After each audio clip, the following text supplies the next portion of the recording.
இயேசு கிறிஸ்துவின் இணையற்ற நாமத்தில் கர்த்தர் நன்மையானதை தருவார் என்கிற ஆண்டவர் கொடுத்த வாக்கு தத்தத்தோடு கூட சேர்ந்து கிறிஸ்துவில் விசுவாச ஊழியங்களின் சார்பில் உங்கள் அனைவருக்கும் என்னுடைய அன்பான வாழ்த்துதல்களை தெரிவித்துக் கொள்கிறேன். இன்றைய நாளுக்கான கோல்டன் ஆப்பிள் சங்கீதங்களின் புஸ்தகம் 109 சங்கீதம் 103 வசனம்.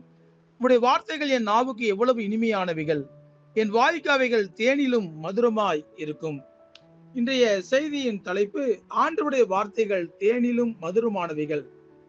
ஆண்டவருடைய வேதத்தில் நான் எவ்வளவு பிரியமாய் இருக்கிறேன், நாள் முழுவதும் அது என் தியானம் என்று சங்கீதக்காரன் சொல்கிறார்.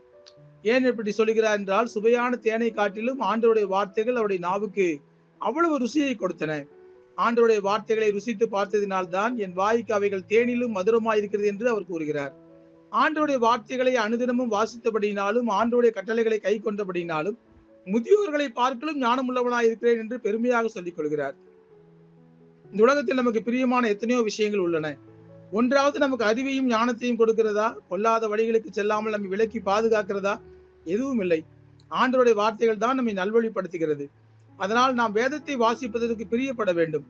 எங்களுடைய மன்றாட்டு பிரார்த்தனை மையத்தில் ஒவ்வொரு வாரமும் பரிசுத்த வேதாகமத்தில் இருந்து ஒரு புத்தகத்தில் கேள்வி பதில்கள் கேட்கிறோம். பிற மதத்திலிருந்து ஆண்டவரை ஏற்றுக்கொண்ட பிள்ளைகள் எவ்வளவு ஆர்வமாக நாங்கள் சொன்ன புத்தகத்தை படித்து விட்டு வந்து பதில் சொல்லுகிற வேகத்தை நீங்கள் பார்த்தால் அசந்து போய் விடுவீர்கள். ஒரு வருடத்திற்குள் முழு பைபிளை படிக்க வைத்து விட வேண்டும் என்பது எங்களுடைய நோக்கம். நாங்கள் கேள்வித்தாளை கொடுக்கும் போது எங்கள் ஜெப மையத்துக்கு வருகிற சில பரம்பரை கிறிஸ்தவர்கள் கேள்வித்தாளையே வாங்க மாட்டார்கள். எங்களுக்கு பைபிளில் எல்லாம் தெரியும் என்பது போல் உட்கார்ந்து கொண்டிருப்பார்கள். ஒரு முறை ஒரு ஆலயத்தில் செய்தி கொடுக்கும் போது பாடல் குழுவில் இருந்த ஒரு வாலிப தம்பியை பார்த்து, சோதோம் குமாராவை பற்றி தெரியுமா என்று கேட்டேன்.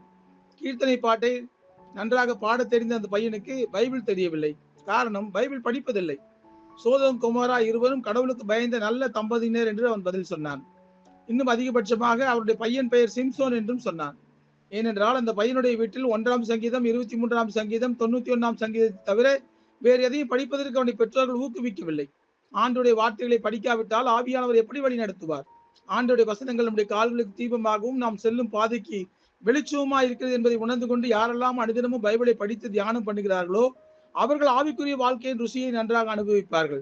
அன்றைக்கு மாராவின் தண்ணீர் கசப்பாய் இருந்த போது இஸ்ரவேல் ஜனங்கள் முறுமுறுத்தார்கள். மோசே ஆண்டவர் ஒரு மரத்தை காண்பித்தார். மோசே அந்த மரத்தை தண்ணீரில் போட்ட உடனே இஸ்ரவேல் மக்களுக்கு குடிப்பதற்கு மதுரமான ஒரு தண்ணீர் கிடைத்தது. இன்றைக்கு ஆண்டவர் நமக்கு பரிசுத்த வேதாகமத்தை காண்பிக்கிறார். அது யாரெல்லாம் பயபக்தியோடு கூட வாசித்து ஆண்டவருடைய வார்த்தைகளுக்கு கீழ்ப்படுகிறார்களோ அவருடைய வாழ்க்கையை தேனிலும் மதுரமான வாழ்க்கையாக ஆண்டவர் மாற்றுகிறார். பைபிளை ரசித்து படித்து ருசித்து பார்க்காதவர்கள் தான் வாழ்க்கையில் கசப்பான அனுபவத்துக்கு நேராக கடந்து போகிறார்கள். பல கசப்பான அனுபவத்திற்குள் வாழ்ந்தவர்கள் பைபிள் படித்த பிறகு மதுரமான வாழ்க்கையை ஆண்டவரிடமிருந்து பெற்றிருக்கிறார்கள். தற்கொலைக்கு நேராக போன பலர் கடைசி நிமிடத்தில் அவர் கண்களில் பட்ட பைபிள் வசனங்களை வாசித்து மனம் திரும்பி சிறந்த வாழ்க்கையை வாழ்ந்ததாக பல சாட்சிகள் உள்ளன.